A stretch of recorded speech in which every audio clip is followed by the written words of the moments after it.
Hello everyone, welcome back to world education academy. कैसे हैं आप सभी? आई होप कि सब बढ़िया होंगे। तो आज की क्लास में हम लोग स्टार्ट करने वाले हैं अपना पॉलिनोमियल्स, ठीक है, पार्ट टू, जिसमें हम लोग पढ़ेंगे, कुछ करेंगे न्यूमेरिकल्स को सॉल्व। तो आपने देखा था पार्ट वन में हमने करे थे कुछ थ्योरी।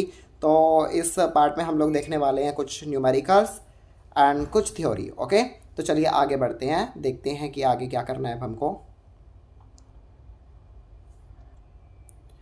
सो फ्रेंड्स देखिए, अगर हम सिलेबस के अकॉर्डिंग देखें 2023 के, तो हमारी 2.1 एक्सरसाइज एनसीईआरटी से रिमूव हो चुकी है। ओके, न्यू एडिशन की बुक में आप देखेंगे तो आपको ये वाली बुक देखने को नहीं मिलेगी।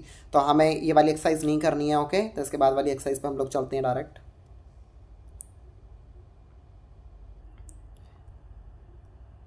तो देखिए फ्रेंड्स, हमारे पास सबसे पहली चीज़ क्या आती है, मैं आपको इस चीज़ के बारे में बता दूं कि जो हमारी 2.1 बेस्ड है वो हमारी ज़ीरोज़ पर बेस्ड है। ठीक है, आपने ज़ीरोज़ के बारे में पहले भी सुना होगा कि ज़ीरोज़ क्या होते हैं। ओके, मैं फिर से बता देता हूँ आपको। तो अगर हम लोग ज़ीरोज़ के बारे में बात करें तो पॉलिनोमियल्स के ज़ीरोज़ होते क्या हैं? जो आप एक्स की वैल्यू निकालते हो या जो भी वेरिएबल की वैल्यू निकालते हो, एक्स वाई जेड, या जो भी आपको वेरिएबल दिया जाएगा डैश डैश डैश, उसे कोई हम लोग क्या बोलते हैं? ज़ीरो बोलते हैं। ठीक है, और अगर हम बात करें एक क्वाड्रेटिक इक्वेशन की, तो एक क्वाड्रेटिक इक्वेशन में हमेशा हमारे 2 ज़ीरो निकलते हैं। मतलब जितनी पावर इक्वेशन में आपको दी जाएगी ना, हाईएस्ट पावर, उतने ही आपके ज़ीरोज़ निकल कर आएंगे। ओके, फिलहाल आप क्वाड्रेटिक इक्वेशन के बारे में पढ़ रहे हैं इसमें, तो क्वाड्रेटिक पर फोकस करेंगे। अब मान लो आपको कोई भी इक्वेशन दे दी जाए, लाइक मान लो quadratic equation x square plus a x plus सी।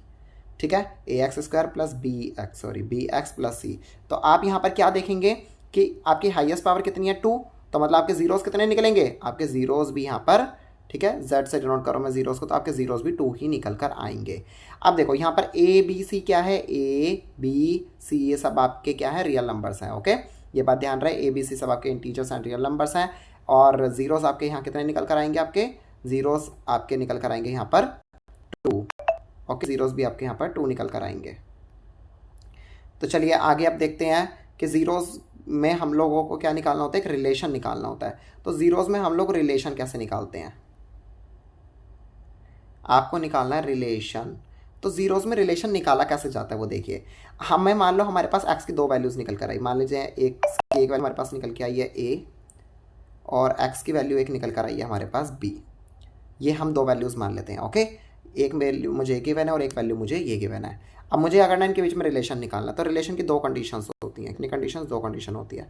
हम पहला जो हमें ये दिया गया है ना ज़ीरो, हम इसको अल्फ़ा लेट करेंगे और दूसरे वाले को हम लोग बीटा लेट करेंगे। ये हमेशा ध्यान रखना। जो फर्स्ट ज़ीरो आपका निकल आएगा, फर्स्ट एक्स की वैल्यू निकल आएगी, उसे अल्फ़ा बोलते हैं, और सेकंड वैल्यू को बीटा बोलते हैं।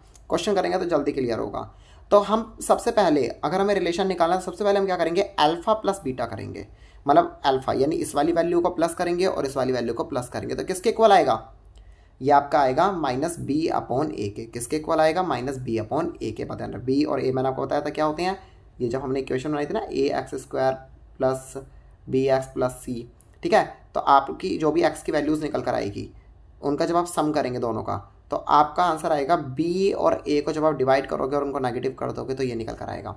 और ये होता है सम ऑफ जीरोज, इसे बोलते हैं सम ऑफ जीरो, इस कंडीशन को। अब हमें निकालना है प्रोडक्ट ऑफ जीरोज, यानी a multiply beta, alpha multiply beta. ये किसके इक्वल होता है? सी अपॉन ए के। मतलब सी ले लो और ए ले लो, इनको डिवाइड कर दो आपस में, तो आपके पास रिलेशनशिप निकल कर आ जाती है।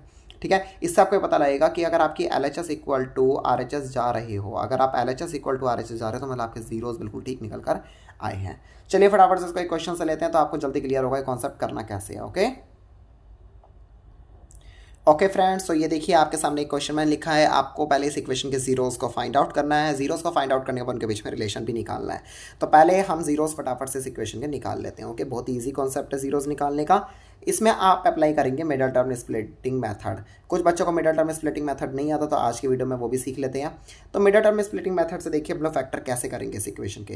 ये जो आप लास्ट वाला नंबर देख रहे हो ना, इसकी मल्टीप्लाई फर्स्ट वाले नंबर से करो। यहाँ पे कोई नंबर है? नहीं है। मैंने आपको बताया था ना, अच्छा कुछ नहीं होता, वहाँ क्या होता है? 1 होता है। तो अगर आप 10 की मल्टीप्लाई 1 से करते हो तो आपके पास क्या आएगा? 10 आएगा। क्लियर? आपके पास ये 10 आ चुका है। तो जब आपके पास 10 आ जाएगा, तो इसके बाद आपने देखिए करना क्या है।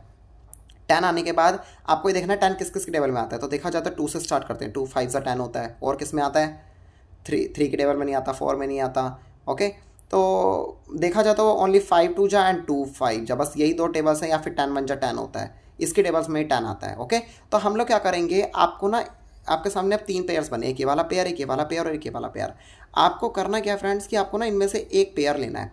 ठीक है, आपको इनमें से एक पेयर लेना है जिसको आप प्लस करो तो आपका आंसर ना ये 7 आ जाए। बीच वाली डिजिट जो भी आपको दी होगी ना वो आनी चाहिए, या तो प्लस करने पे 7 आए या माइनस करने पे 7 आए। तो हम एक काम करें, अगर ऊपर वाले पेयर को देखें तो अगर मैं 2 में 5 को प्लस कर दूं तो मेरे पास क्या आ रहा है, 7 आ रहा है। पर अगर मैं 5 में से 2 को माइनस करूंगा तो मेरे पास क्या आएगा, 3 आएगा। तो मतलब अगर देखा जाए तो प्लस करने पर तो 7 आ ही रहा है ना, तो मतलब ये वाला पेयर मेरे लिए बढ़िया रहेगा। ओके, तो मैं करूंगा क्या, इस 7 को मैं लिखूंगा 2x, 7x है ना, तो 7x को मैं 2x प्लस 5x लिखूंगा। तो 2x और 5x करूंगा तो क्या मिलेगा मुझे, 7x मिलेगा। ठीक है, प्लस का 7x मुझे मिल जाएगा। बात ताकि समझ में, तो आपने क्या देखा इस इक्वेशन से, आपको समझ में क्या आया कि आपको क्या करना है, फर्स्ट वाले नंबर के हमेशा एंड वाले नंबर से मल्टीप्लाई करनी है। मल्टीप्लाई करने के बाद उसके इस तरह से मल्टीपल्स बनाने हैं। फिर आपको ये देखना है कि उसमें से कौन सा पेयर बेस्ट है कि आपका बीच वाला नंबर आ जाए। जो सेंटर में आपको ये नंबर दिया ना मिडल में, आपका ये वाला नंबर आ जाना चाहिए। ओके, प्लस या माइनस करने पर। तो अब आप ध्यान रखिएगा, हमने 2 × 5 लिया। ओके,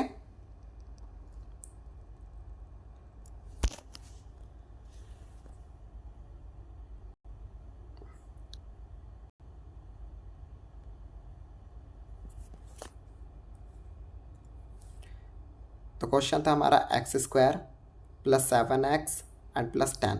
हमने 2 × 5 वाला पेयर लिया था, यानी 2x प्लस 5x। तो यहाँ लिखते हैं, चलिए x² एज इट इज़ रहेगा, x² में कोई चेंज नहीं करना, प्लस 2x प्लस 5x लिख दिया आपने, एंड प्लस में आपने 10 भी लिख दिया। अब आप करेंगे कि यहाँ पे आप करेंगे पेयरिंग। ओके, पेयरिंग कर लीजिए, 2-2 की शादियाँ कर दो, इधर एक जोड़ी बना दो और इधर एक जोड़ी बना दो। ठीक है, इन दोनों की ये शादी हो गई है।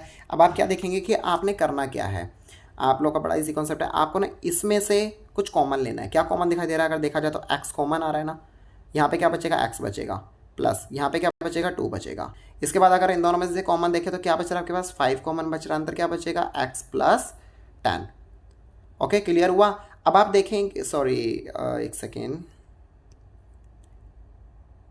यहाँ पर आपका बचेगा 2, क्योंकि दोनों में से 5 कॉमन आ रहा है ना, x तो कॉमन ही नहीं आ रहा, ओनली 5 कॉमन आ रहा है। तो 5 यहाँ से भी कॉमन आ गया, 5 यहाँ से भी कॉमन आ गया, तो 5 2 10 होता है ना, तो आपका ये कॉमन आ गया है।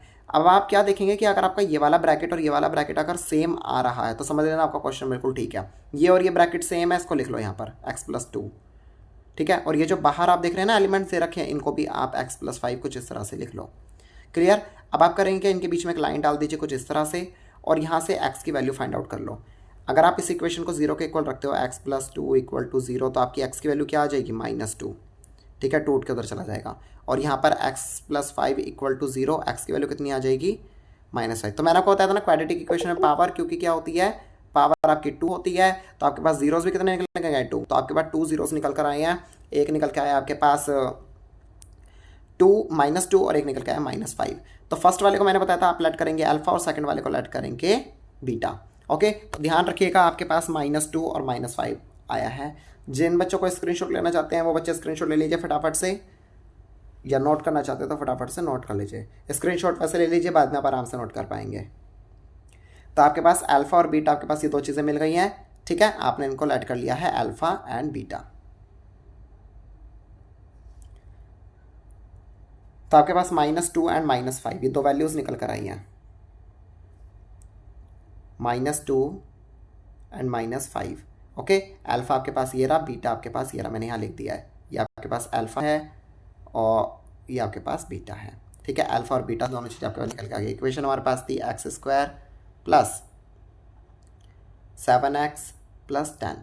ठीक है, इक्वेशन आपके पास ये थी। यहाँ से आपको अल्फा और बीटा मिल गया। ए की वैल्यू कितनी है यहाँ पर, यहाँ पे क्या लिखा है, 1 लिखा है ना, तो यहाँ 1 लिख दो। ठीक है, बी की वैल्यू कितनी है आपके पास, 7, तो यहाँ लिख दो 7। एंड सी की वैल्यू कितनी है, यहाँ क्या लिखा है, 10, तो यहाँ लिख दो 10। ओके, समझ में आ गई बात, क्लियर। चलो आगे बढ़ें।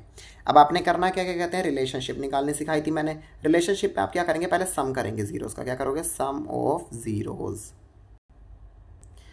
का सम करते हैं। तो सम क्या होता है, alpha plus beta equal to -b/a, यही फॉर्मूला था। तो अगर अल्फा की जगह वैल्यू डालते हैं -2 प्लस बीटा की वैल्यू डालते हैं -5 इक्वल टू, बीटा आपके पास कितना हो जाएगा, बी आपके पास कितना हो जाएगा, बी की वैल्यू है 7, तो यहाँ लिखो माइनस क्वेश्चन वाला, और ये यहाँ पे 7/a कितना है आपका 1, तो यहाँ लिख दो 1।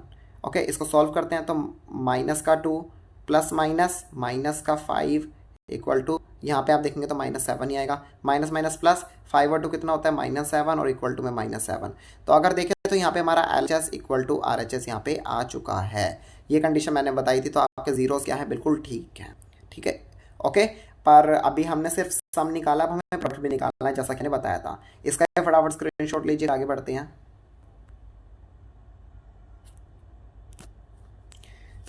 Okay, very good.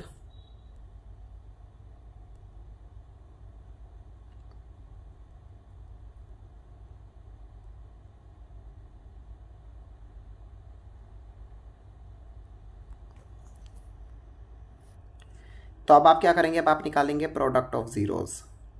ठीक है, प्रोडक्ट निकालने के लिए अल्फा मल्टीप्लाई बीटा करिए। Alpha into beta equal to होता है C/A के।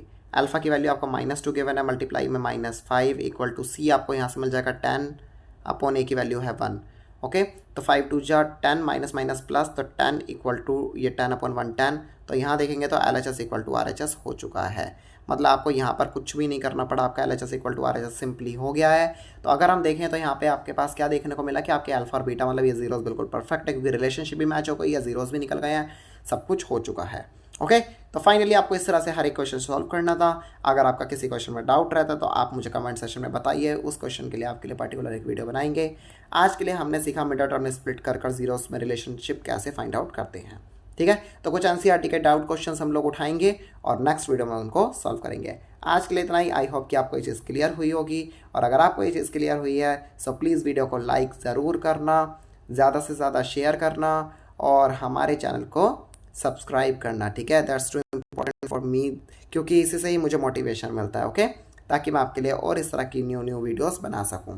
तो चैनल को सब्सक्राइब ज़रूर करना। मिलते हैं हम लोग नेक्स्ट वीडियो में। Till then bye bye.